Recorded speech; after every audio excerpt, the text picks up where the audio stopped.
From the Target 12 investigators, a drug kingpin who the feds call the boss of bosses tries to fire his attorney in court. Juan Valdez was at the top of a drug ring that he ran with his two brothers, but it came to an end last year.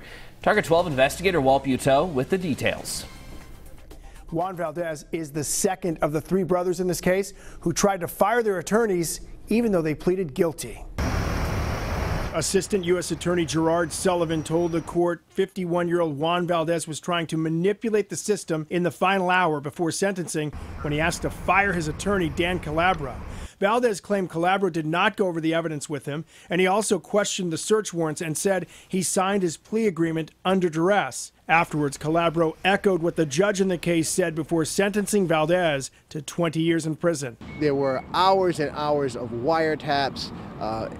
If this case went to trial, he would have most likely been looking at 30 years to life if he was convicted after trial. Prosecutor Sullivan told the court Valdez was the main contact with international drug sources that supplied the operation with cocaine, heroin, and fentanyl that was distributed throughout New England. Sullivan also said Valdez lied to his customers, denying he cut the heroin with potent fentanyl, with Sullivan pointing out a co-defendant said Valdez heroin was feared because it was killing people. Valdez's stepdaughter cried as he was taken away in the courtroom. Can you comment at all? No, sorry. But did not comment afterwards. The government said when her stepfather finishes his sentence, he will be in his 70s and immediately deported back to the Dominican Republic.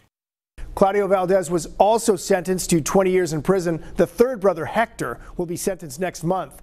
All 16 suspects in Operation Triple Play have now entered guilty pleas. With the Target 12 investigators, Walt Buteau, Eyewitness News.